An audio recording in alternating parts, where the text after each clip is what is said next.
You are listening to the only show where a former police officer, alongside a current law school student, tackle politics, the legal system, and corruption. The show, known around the world as Qualified Immunity.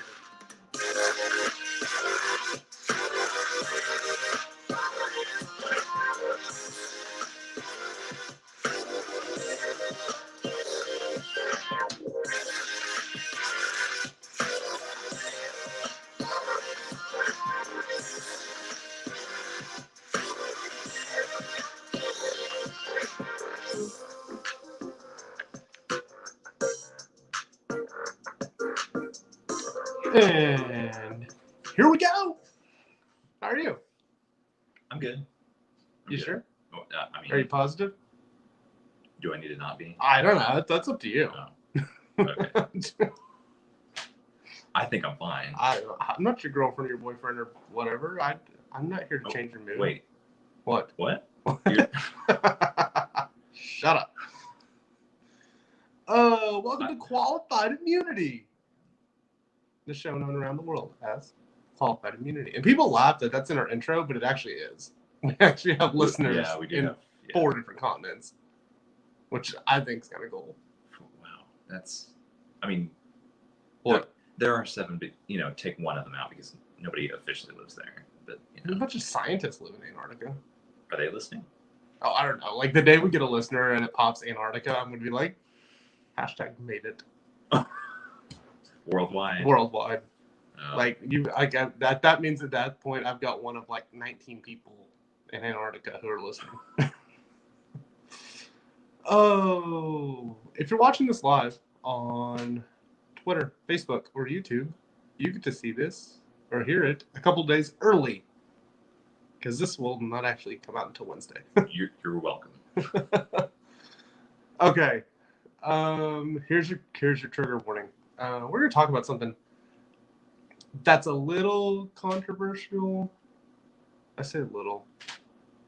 We're gonna talk about how, like, not just, and I'm gonna expand this beyond just police departments and law enforcement, but how the trusted professions have become so ensnared with sexual scandal. I don't want to say sexual scandals, but there's a lot of truth to this statement of, and I hate using this term, but because I don't agree with it, but sexual deviancy. Okay. Well, sexual deviancy, I hate that. I hate the term because, well, what's deviant to one person is deviant to another person. And in all reality, if 2 consenting adults want to do what they want to do, then whatever. I don't care. Okay. See what I mean? Like, yeah. I hate the term sexual deviancy because at that point you're trying to legalize morality. I'm curious, how are we defining deviancy at this point? Just, for the listeners. I don't know. That's, I really don't know because, I mean, we get, at bare minimum, the baseline standard for that is, child sexual crimes. Well, child pornography and I mean, the Catholic Church goes the same. It's the same thing with the Catholic Church that you've seen with law enforcement and clergy. I mean, everywhere of another pastor, another teacher. The whole teacher thing is an interesting discussion. Yeah. But the whole another pastor, another teacher, another cop gets caught sleeping or having a sexual relationship, a relationship of a sexual nature with a 13, 14, like underage. Well, ish. And that depends on your state. Yeah. Because what are you talking about, the age of consent, or are you talking about the age of adulthood? Right. Because it's not the same thing. But how did we gotten to this point of the most trusted, and obviously I can speak on law enforcement more than I can speak on anything else because I was a cop. Yeah. And it's a very sexualized profession. There's lots of rude jokes. Well, how's that? Yeah, that makes sense. I mean, there's a meme that runs around and it says, I don't know, something effective. What did I get from my job? Mm. Bad coping habit, alcoholism, bad coping habits, and really morbid sense of humor. Yeah. It runs around the veteran circles too, but I've seen it more in the police, law enforcement, first responder circles. Right. Of what did your job give you? Bad addiction habit, addiction, bad coping skills, and an awful morbid sense of humor. Yeah. Yeah. But it's how did we get to this point of, and maybe it's always happened. Maybe now we're just seeing it. I don't know. You know what I'm saying? Maybe it's always been there. Maybe there's always been. Well, I don't. Are you talking about historically? Yeah. I mean, I don't think this is unique to American. In the 20th century, 20 and 21st Yeah. century. I don't think this is unique to 21st century America. I mean, it's happened before. I don't think it's consistent. Who was the? You don't think it's what? I don't think it's consistent throughout history. I think it's a sign of an aging society, Like, if that makes sense. I don't know if that's yeah, right. I mean, the whole premise behind what we're talking about, though, is how did the most trusted, I use the term lightly, the most trusted professions become so entangled in sexual scandal? Has it been there forever? And we just didn't see it? Have police and pastors and priests, I mean the 3 Ps, always been hitting on or trying to take advantage of? See where I'm going? I don't know, and I just did realize something interesting, and I hadn't thought of this earlier when you asked. Most of the professions that we're talking about are fairly new. They are. Well, okay, I could say the 3 Ps. Yeah, well, Police, pastors, and politicians. And I will throw priests and pastors into the same category. Yeah, but police and politicians have been around since Rome. Yeah, and I don't know. See, police and teachers, like those two, those are pretty. The teachers, okay, we'll dive down the whole teacher rabbit hole thing. Yeah. Because this is my problem with the teacher thing. And I've seen multiple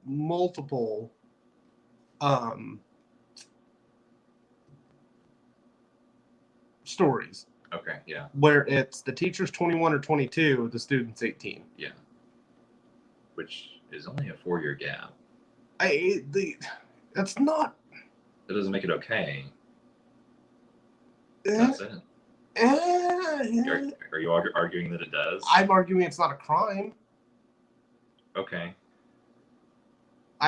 This is what I think is funny though, is you get this moment of time of, and this is a recent thing.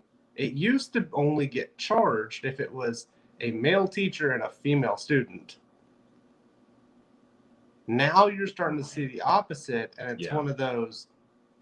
And I'm just gonna be, I know when I was 18 years old and I was a senior in high school, there was a 21 or 22-year-old brand new first year teacher, and I thought she was gorgeous. She was a drop dead knockout. Yeah. If she had approached me like that at 18, do you think I would have been thinking, oh no, she's a teacher? Well, probably not, but that's also not your thing to think about. That's hers. But she's the more responsible party because she is. Is she though? She's talking about mental development. Well, the relationship between the two of you. I mean, I don't know if it's even from a legal standpoint. I would say from an ethical standpoint, she as the teacher has the responsibility to say that's not appropriate. Because she is in a position of authority. I want to say it was in Moore. And anybody that doesn't know this, we live in Oklahoma, so welcome to BFE Nowhere. One day I will live in the great state of Nevada.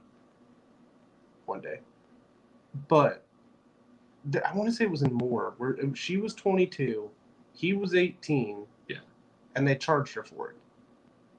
And they had legitimately been dating. Like, it wasn't... Right. It was... They they cultivated a relationship and were dating outside of school hours. Mhm. And they ended up charging her for it. And I'm like, are you kidding me? That's not a crime.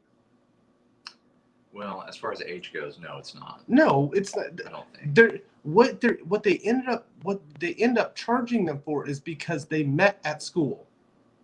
Yeah. See the two ethical problems that I see there are she's in a position of authority, which makes it By the time they'd started awkward or dating, though, inappropriate. she Yeah. was no longer one of his teachers. Okay, I would say that probably makes a difference. Like, that was the big story I remembered, was by the time they actually started having sex, Yeah. she was no longer one of his teachers. But she had been, and I'm like, I don't know. That's a complicated problem. there's more than one of these. But there's a part of me that goes, how can you... And I think most libertarians would agree with me. I think. I could be wrong. Well, But you have two consenting adults. You have two consenting adults. Oh, that's hard. That's a hard problem. Because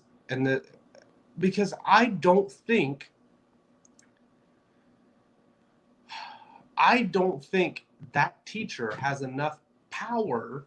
Mhm. The worst they can do is fail you from that class. Well, You see what I'm saying? It's not like the power difference between a politician or a police officer or a pastor. I'm not just talking about the I'm trying to think how to say this, the power of the teacher over the student. I'm talking about they're in a position of authority in place of the parent. That's just totally ass backwards to begin with. But I disagree. The parents are the ones that have created that relationship. Does that make sense? yeah, but I was taking that from a legal standpoint of going, legally you're right. Once they're in school, Right. the teacher basically has guardianship over the student, and I'm like, no. It's no.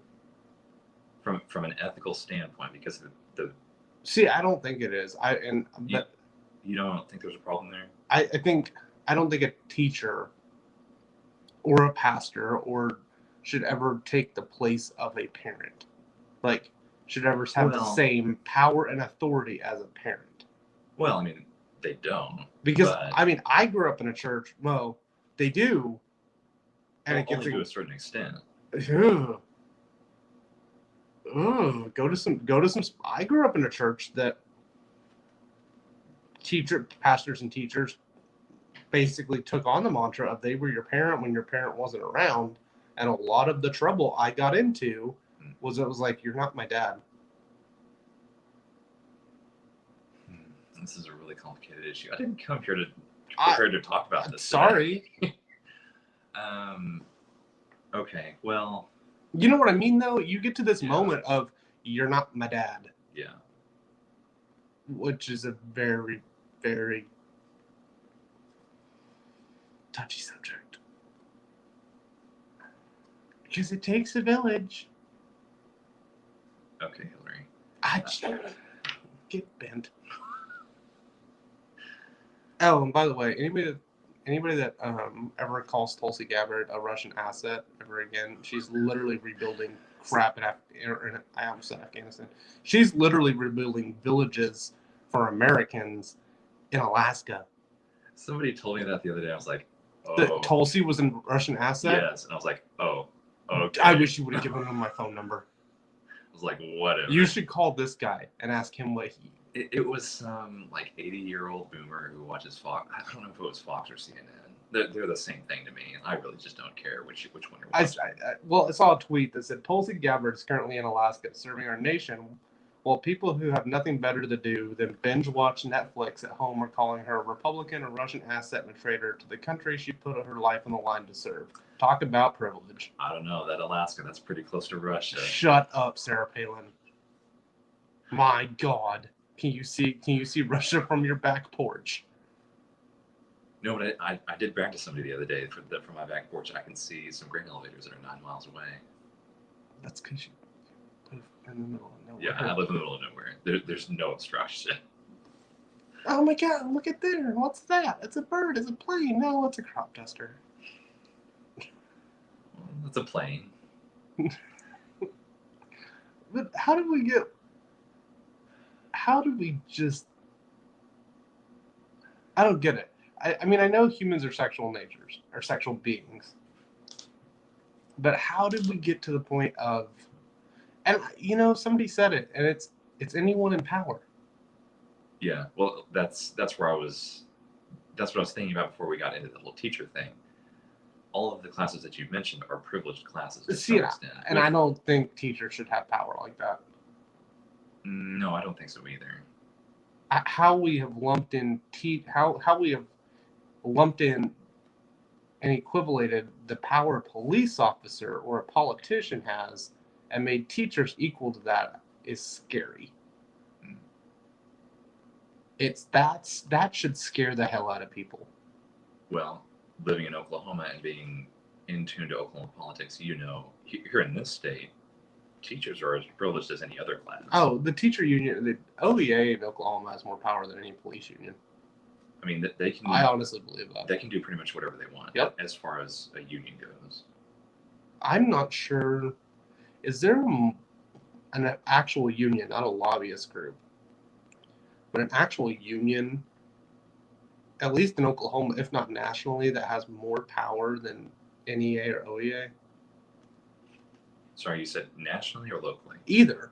I I don't think there's an actual union in Oklahoma that has more power. No, I don't think so. And I'm not sure there's a union that has more power than the NEA. I mean, what union has more members? Teamsters? I don't think so. I really don't think so. I mean, here in Oklahoma, definitely not. Oh, God, no. Nobody in Oklahoma has more. I mean, you call out that many. We've got, what, 500 districts in Oklahoma? 512. Yeah, somewhere around there. And that's districts, not teachers. Yeah, that's districts. How many teachers you have per district, I have no idea. But can you imagine the membership of the union? Like how many members they actually True. have? True. And you call out just like 15% of them. That's an impressive showing. I'm curious now. I'm gonna have to go look that up. What? How many teachers are in Oklahoma? Yeah, because I know how many cops are in Oklahoma, and they're not all union. How many? Total, there's less than 10,000 certified peace officers. Okay, so that's not even. That's not a even. department. Yeah, that's not even currently employed. There's 10,000 certified peace officers in Oklahoma. No, you're probably right. There's probably not a bigger union. Number of public school teachers in Oklahoma. Well, you got to think the walkout had 30,000+ educators at it. The number of public school teachers is 42,000. There you go. It's 4 times the amount of cops. But it still goes back to. And that's not counting retired teachers. No. Or spouses or persons interested in the profession. So there's no bigger union. Yeah. The other side of that is, though, okay, does sexual abuse go on more in schools than we're willing to admit? More than people are. More than get publicized? How's that? Oh, yeah, definitely. More than police get involved in? Yes. I mean, you can't catch more than what is going on. Does that make sense? It's obviously going to be more than what is actually reported. Just logically speaking. I can't. Well, yeah, logically speaking, but I'm thinking it's 2020. If you see something, say something. I mean,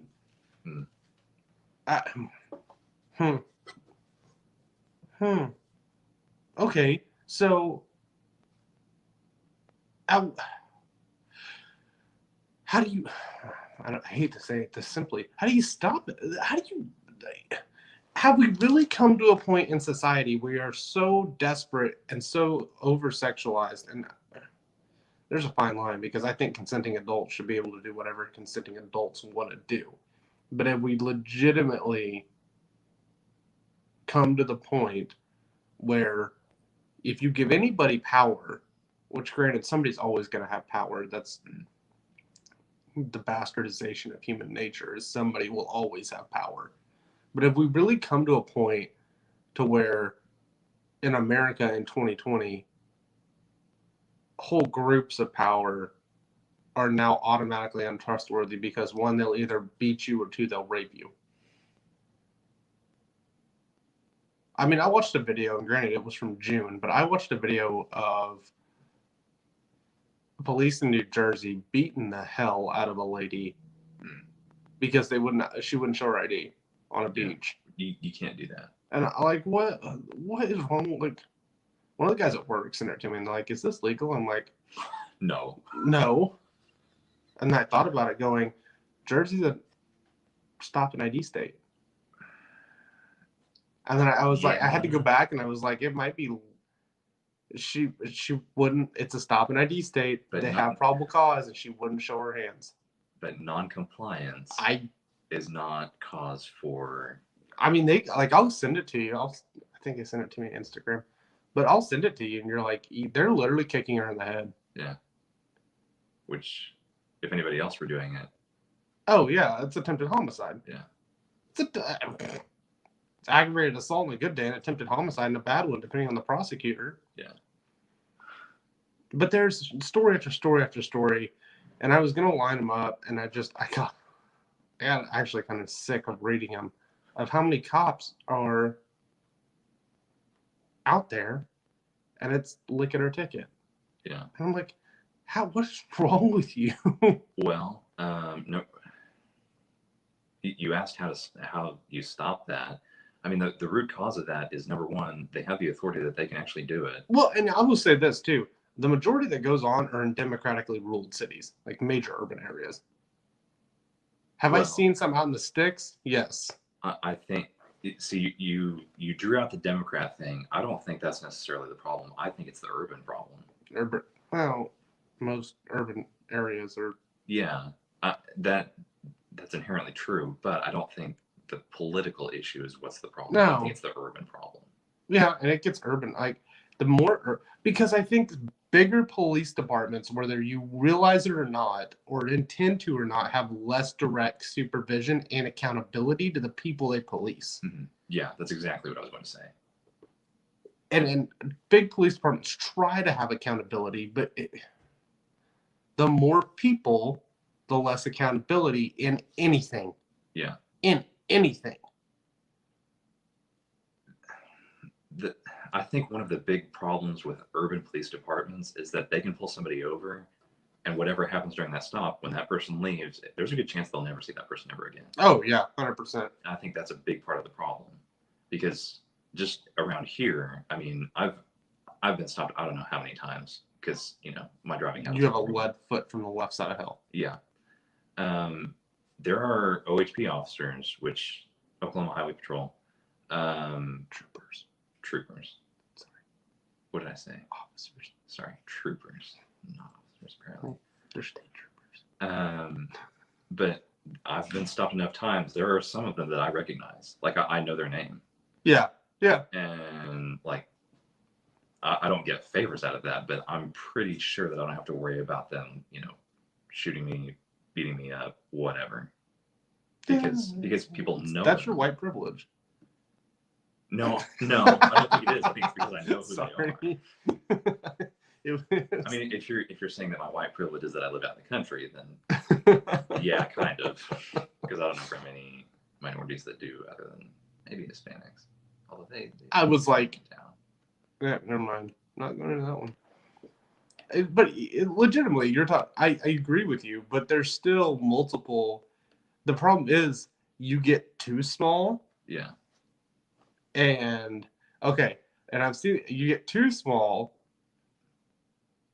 and you get like 2-man or 3-man departments. Yeah. Where the chief of police. Yeah. Is how do I put this? Idolized by the community. Like, because and I call it the Andy Griffith syndrome. Yeah. To where you get too small a town, the police department is. It becomes all about who you pull over. Yeah. Yeah. Well, and it's one of those, and I've seen this, and I've seen it, and I've seen it, and I've seen it, and I can tell a personal story about this. I've seen it too locally. Of that officer did that to me. There is no way that officer Yeah. would have done that to you. You know how good Christian man that man is? I saw him in church with his 3 kids the other day. That's fair. Yeah, that makes sense. I've seen it. I had a So we're back to the question: how do you fix it? How do you fix this? Defund the police? Yeah, but that just fixes the police problem. How do you fix the pastor problem? How do you fix the clergy issue? Because for every cop story that you find about police using their pecker inappropriately, wow, I might retitle this: police using their pecker inappropriately. But it's for as many times as you see that, I can show you 7 to 10 times that a pastor did it.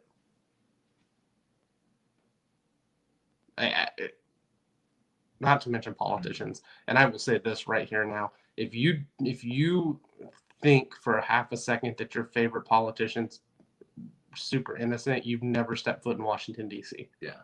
Are you sure? You're sure it's more prevalent in the Yes, clergy than it is anywhere? especially with minors. Because if you say clergy, if you say clergy, yes, because you automatically throw in the Catholic Church. Yeah. Yes, 100%. Okay. The problem is the conviction rate Right. is actually higher among police being inappropriate versus clergy being inappropriate, because especially with major religious organizations, they just move them. Mm-hmm. Yeah. Before when the accusation comes out and the church gets a hold of the accusation, Right. the higher ups within the church will just move that clergy member Right. to another state. Whereas police, it's not that easy to do that with police. Right. I'm wondering if the numbers are any different for different denominations. I don't know, but I don't know how you would. I'm not sure anybody has actually studied it to come up with the numbers. Because I think there might actually be a specific type of system in religious denominations that actually might make a difference. I think if it's more structured, the more structured, and I don't know how another way to put this, the more structured and more militaristic chain of command that creates an infallible hierarchy, the higher likelihood of it going to happen, get away with it. That's actually what I was wondering, because congregationally led churches, I would be willing to bet that it's actually probably lower. I could see that. Not non-existent. It probably still happens. It probably still happens. Well, because those pastors don't get moved. They have to leave. Like, go find another job. And the Catholic Church, LDS, Church of Latter-day Saints, Mormons, anybody that doesn't know LDS. Sorry, I get so used to being around LDS. It's like, LDS. But Catholics, Mormons, some Presbyterians, and I can see it in the other Protestants until you get small enough. Okay. Because, I mean, most Protestant churches, the pastor's still ridiculously revered. Yeah. Especially if you get a congregation over 250. Yeah. Like, it's at that.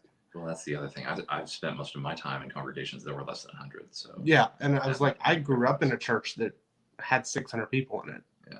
At the smallest. Yeah. So, well, and I mean, you and I both know this. Locally, there is a pastor who literally, I think, stopped mask mandates. Oh, yeah. Yeah. Yeah, I know exactly what you're talking about. And he's an amazing guy, and the total opposite of the people we're talking about. Yeah. But the power he actually wields, once you realize it, is, and he does an amazing job of it. But he probably has enough power to, I mean, I know he does, influence the city council on one thing. Yeah, I will be honest. Like, I know you're talking about, will be honest, that much power being at his fingertips, it actually kind of makes me nervous. It's terrifying. But he does okay with it. Because it's soft power. Yeah. You can't unelect it. Yeah. And it's like Goodyear, the entire Goodyear argument, and I saw this on Twitter, the entire Goodyear argument of Donald Trump, well, we should boycott Goodyear because they're supporting Black Lives Matter. And then LeBron James comes out, and I'm full disclosure, a huge LeBron James fan. Yeah. Like, because I love the athletic ability the man has. Mm-hmm. But LeBron James comes out and he's like, everybody go buy Goodyear. Yeah. Like, who are you going to go against? The president that is despised in the media, mm-hmm. or a international superstar? Yeah. Like, that's soft power. And somebody, I don't know if it's on Twitter or on Facebook, said this is why conservatives and freedom lovers, for the most part, have been losing their ass in this debate and this battle for the last 25 years, because they have no idea how to use soft power, and it's ram it down your throat, make America great again, rah, rah, rah, rah, rah. Which, after a little while, doesn't work. And I will tell you the other side of this, too. With it. Yeah, and I text you this, and I was like, because everybody goes, well, Donald Trump's going after this worldwide sex trafficking ring and this and that. Shut up. No, he's not. There are quotes of him talking about Jeffrey Epstein like he's a great guy. He's a great guy. Good friend of his. He also had, I think the quote actually, now I gotta go find it. They were neighbors. They lived down the street from each other. And everybody goes, does that mean you're voting for Biden? No, I'm not. They both suck. They both absolutely are horrific. Yeah. There's enough probable cause to question Donald Trump, at least, mm-hmm. versus Joe's just creepy. At best. At best. But you can't go find me manuscripts of him on Lolita Express. You can't go find me. There's less evidence out There's there. way less evidence. I honestly think Joe Biden just had one too many strokes, because the man legitimately had 3 strokes in a year. Yeah. And then was in Congress for another 30 years after that. Yeah, which is not an easy job. I mean, it's stressful. Like, seriously, think about that. The man had 3 strokes before I was born, and I'm about to be 30. When you put it like that. He did. And then he was still in government until I was 26. Yeah. He was in the Senate, and then he was in as vice president until I was 26 years old. Yeah. So Joe's creepy, I get that, but Donald Trump literally lived down the street from Epstein, and I want to say the quote, give or take, paraphrase, was, Jeff Epstein's a great guy, and he even likes beautiful women just like me. Some of them are on the young side, though. Yeah. Or some of them are on the young side. Yeah. Yep. If I you read that quote. effing know about it, to me, that sounds like, hey, yeah, he's got a thing with little girls. Like, there's a massive question here. It sounds like that should be followed by a but, and then I think, no, it's Donald Trump. How do you follow that with any sort of qualifier? Because it's Donald Trump. He can qualify anything. So the man that you're out here, well, he gave $40 million to the human trafficking.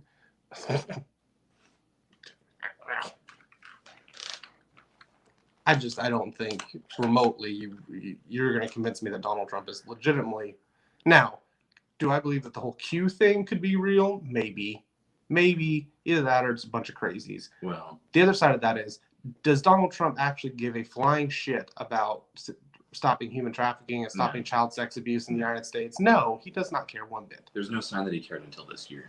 And even then, 47 million? That's a drop in the bucket. Like, you've got to be And we did a show. About human trafficking. We're going to do another one. Eventually one day. Would you stop talking about trafficking? No, I won't. I have heard. I had something positive this week. What was that? I think it was yesterday. I was talking to an older lady. She doesn't know about the show. I'm not telling her about the show. That's probably a good idea. Yeah. Because boomers are not going to like it. Yeah. Especially after my boomer rant last episode. Yeah, I'm not telling her about this. But she was talking about I think it was her daughter or her niece or something, she said, this younger generation, they're all about human trafficking, and they see it going on, and it's like a big deal. And I was like, yeah. And I was like, yeah, I think it's a big deal too. That's because everybody, like a couple years ago, it was like, well, our generation is just the ones that's going to go punch the Nazis in the face. Let us find somebody abusing a kid. Yeah. Seriously. Yeah. Let our generation find somebody, and Gen Zs, let millennials and Gen Zs find somebody abusing a kid. Yeah. We'll take care of it. Well, it was kind of funny to me because she started into it, and I thought, oh, she's going to say, young people are tired of BS in politics. We're tired of that too. And I thought, yeah, we are. And then she said human trafficking. I was like, oh, yeah, we are kind of excited about that. That's kind of a big deal. And the human trafficking discussion goes back to what we've been talking about today. Mm-hmm. It might not directly be human trafficking. Quit sexually abusing children. Yeah. Quit sexually abusing people. Yeah. Start treating people like human beings. Like, good God. I don't think it's that difficult, but that's why I don't lump the teacher thing, if they're both consenting, into the same thing. Both consenting adults. Yeah. Right. Both consenting and of age of consent. Okay. Yes. Okay. Sorry. You're right. That's a fine line to draw, but it has to be drawn. Because in some jurisdictions, those aren't the same. Because in the state of Oklahoma, it is not the same thing. Right. In the state of Oklahoma, age of consent without parental influence is 16. Mm-hmm. Do I agree with that? Not necessarily. That being said, do I think you should throw 6, 17, and 16-year-olds in prison for sleeping together? No. Because that is the entire reason. Well, that's one of the reasons. The age of consent is that age. The other side of that is the age of consent in Oklahoma. Like my mom and my dad, I'm adopted. My parents are older. They got married when my dad was 17 and my mom was 16. Mm-hmm. Yeah. You start making age of consent 18 without a Cinderella period, which that is so difficult to explain. But you start making age of consent 18 without a Cinderella period, and you're going to start throwing high school seniors in prison for sleeping with their girlfriends on prom night, which you're not ever going to stop. I actually worked on a case once. I think it was a 14 or 15-year-old who was in trouble for manufacturing and distributing child pornography. And it was selfies? It was selfies. Yep. And he was sending them to older women, and he was the one that got in trouble. This is why the legal system is so fucked. Yeah. And that he had plans to go to college. He had a college fund that his parents had set up. Completely ruined. He's not going to college now. What? Is the case over? Yes. Did he do time? No. Okay. That's the entire legal system is so fucked when it comes to this that I'm like. The fact that he was even charged should be. But he can get charged every day of the week. You find a pastor that's touching a little girl, a little boy, or you find a cop that's doing it, 9 times out of 10, it gets shoved underneath the rug. And 10 times out of 10 on a politician, the only reason you find out about it is he pissed the wrong people off in a vote. Yeah. Well, on the pastor deal, they have people that rally behind them to defend them, even if they're guilty. Yes. Well, she brought it on herself because she dressed provocatively on Sundays. I've seen it, people. I've literally seen that happen. I don't know how you fix it, though, in all honesty. I really don't. I wish I knew. I don't know. The whole pastor thing, I've not run into that very much, but my experience is limited to smaller churches, and I've only been to a couple. Well, and I don't move around a lot. The reason we did this is going to be like the short midweek episode because I'm not going to dig too far into this because we will be here for 3 or 4 hours. Yeah. But I wanted to do this episode for one reason: protect your kids. Mm-hmm. Seriously, yeah. Protect your kids. And look for go Google it. Look for the signs and symptoms of sexual abuse, sexual and emotional abuse, because they both happen. And be aware of your surroundings too. Like just because you walk into Target or Walmart or somewhere else. Like everybody needs to understand that human beings, if nothing else, are fallible, and I don't want to say don't trust anybody, because I think that leads to its own set of emotional issues when you become an adult, because I'm working through some of that. I was a cop so long that I got ingrained in me, don't trust anybody. Mhm. And that makes it very hard to live, I think, a mentally healthy lifestyle. Mhm. So that's the side. If I don't ever want to say don't trust anybody, but be conscious of who you're trusting. Mhm. Be conscious of who your kids are trusting. Be conscious of who they're around. And this goes for sports coaches, and there's a whole classification. And if you're an adult and you were put in a position by a politician or a pastor or a police officer or another person of influence, do your damnedest to get proof. Hmm. Because even if charges won't be filed, there's one thing that works great when nobody will press charges, unless your name's Breonna Taylor. Send it to the media. Hmm. Because I know locally there's been more of the 3Ps, politicians, pastors, and police, outed by the media that forced charges than there ever was charges like without media influence. Yeah. That being said, I said her name, so this is my daily plug. If you have not called the Kentucky Attorney General's office and demanded that he file charges in the case of Breonna Taylor, what the fuck are you doing with your life? Go Google the number and go call the state attorney general. Because this is insane. Woman was murdered in cold blood in her own house, and it's been 4 months. No, 6 months. Sorry. It's been 4 months since my house burned down. But watch your kids. Seriously, watch your kids. And if you're a female listening to this, and the last time I checked, we had a majority of female listeners. If you are being sexually assaulted or sexually harassed by anybody, much less a police officer, a pastor, or a politician, get evidence. And if nobody will file charges, send it to me. I'm sure I could get some people on Twitter to help us. What are you at now on Twitter? I don't know. Oh, okay. TweetDeck keeps crashing. Twitter on my phone keeps crashing. You're not in trouble, are you?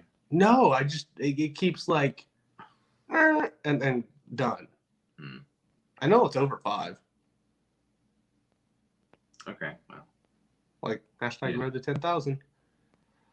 Oh, did you look up that number? I'm looking for it right now. Oh, okay. They probably took it off of Google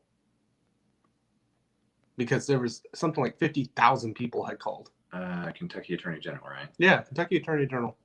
Contact us. That's not going to be on there, I'm sure, but we'll see anyway.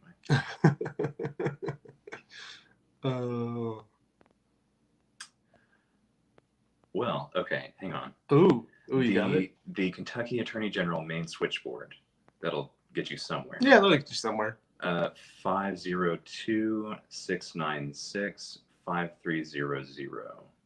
So, if you have not called that number, demanded charges be filed against the police that killed Breonna Taylor, go do it. I've done it.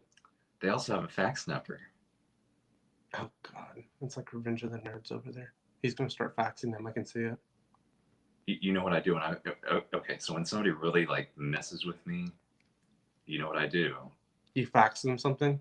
I have a fax machine that I plug in. I print off memes and I fax them memes, and then I unplug my fax machine. So that You're an ass. So they can't fax me back. That's awesome, but you're an ass. Yeah.